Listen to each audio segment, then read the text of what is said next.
Hey guys, this is Chris, back with another video. In today's video, I'm going to be showing you 3 easy knots that every fisherman or fisherwoman should have in their arsenal and should be using every single time they're out on the water.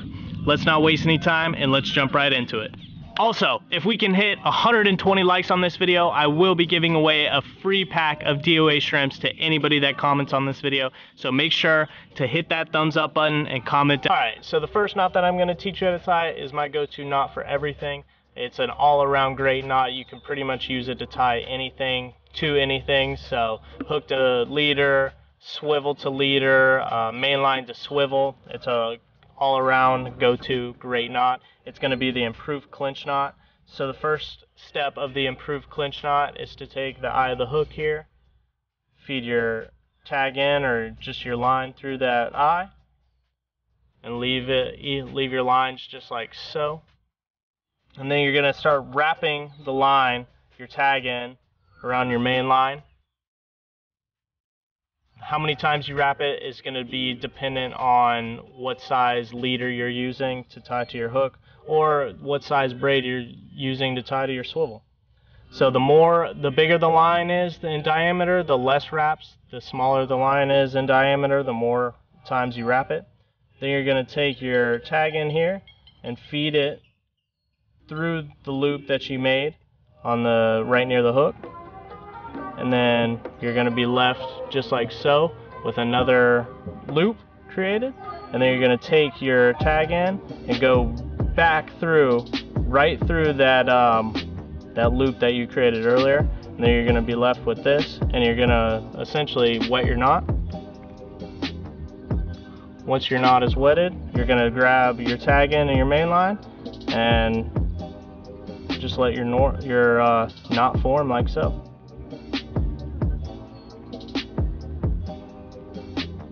And that is the improved clinch knot. That knot's going to hold up in all kinds of structure, whether or not you got your swivel on there, or your main line to your swivel, or your leader onto your hook. Alright guys, so the second knot that I'm going to be teaching you that you should know as a fisherman and should be utilizing, absolutely should, is the loop knot. The reason you need to know the loop knot and be using it is because it allows for a better presentation when it comes to your baits, and it allows that hook to free move on the line so it's not getting tangled and twisted or preventing your bait from moving as freely and naturally as possible.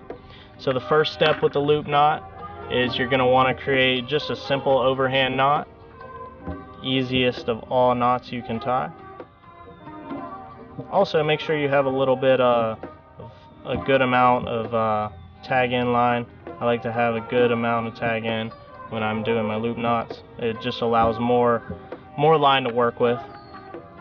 The second part to this knot is just take your actual main line and feed it through the eye of the hook. Then you're going to want to come back up through the original loop that you created.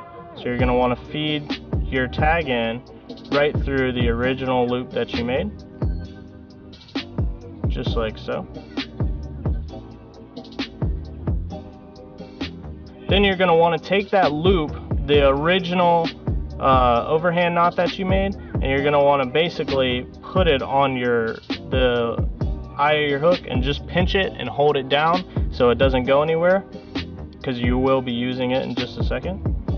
So once you've done that, you're going to want to start making your overhand wraps on the main leader or line, just like so. And again, depending on the diameter of your line is going to determine how many wraps you make around that main line.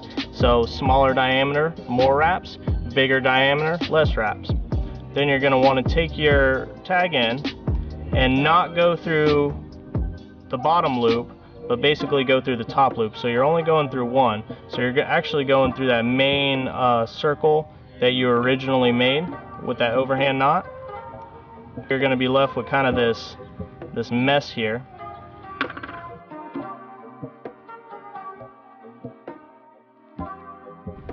Now that is a little bit bigger of a loop than you would typically want when you're fishing. For demonstration purposes, it's just easier to see. You can actually create the size of your loop depending on how much actual tag line you feed through all those wraps and then feed back through the line. So you can adjust this knot to anything. You really want a lot smaller knot, and the reason being is because you want your bait to look as natural as possible. Having this big loop might create, you could get some twists and stuff like that. The very last knot that I'm going to be teaching you today is probably the easiest knot to tie of them all, and it always is the strongest knot. I'm serious, guys. This is why I did put it on this list. I was just going to leave the improved clinch knot and the loop knot, but I thought I would throw in the Polamar knot because time and time again, especially for braided line, the Polamar knot has proven its strength, and it's really probably one of the strongest knots out there. So the first thing you're going to want to do with the Polamar knot is just feed that line through the eye of the hook. Then you're just going to want to feed, so you're not going to want to create a loop or anything, but you're going to want to feed your tag in back through the original hole that you went through. So you're going to want to go back through the hook and create a little bit bigger circle on that side, because it does make it a little bit easier as you go. Then the very next step, so here you have a free floating hook. You're going to want to take the two, so you're going to have basically 4 lines. You're going to want to take the circle you've made and then your main lines, and you're going to want to just do a simple overhand knot, just like so.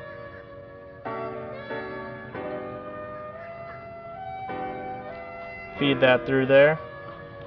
But guys, this is very important. You want to make sure that you have plenty of, you want to basically feed plenty of line through there so that you can step, it's a little bit easier.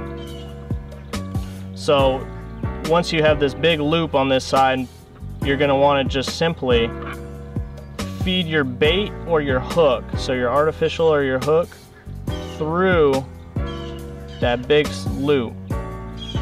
And then you're going to have a bunch of chaos on this side. So then you're going to be left right here. And then you're simply going to wet your line.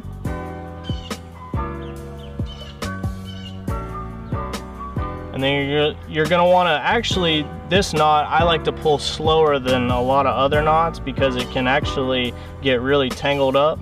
But if you get it right, you can actually center down pretty fast, but I like to pull a little bit slow. So my loop over here doesn't actually, sometimes if it's on, way down here, it'll get caught on the bottom of the hook and it can snag the line, and you basically have to start over. But you're gonna wanna center down, and that's gonna be your Polamar knot. And that knot, time and time again, has proven its strength, so I think it should definitely be in your arsenal as a fisherman. Alright, if you guys learned anything in this video, make sure you pound that thumbs up button, subscribe if you haven't already, and comment down below, hey, what's your go-to knot out on the water? I want to know, Chris wants to know, what's your go-to knot on the water? Leave it down below. Alright guys, peace.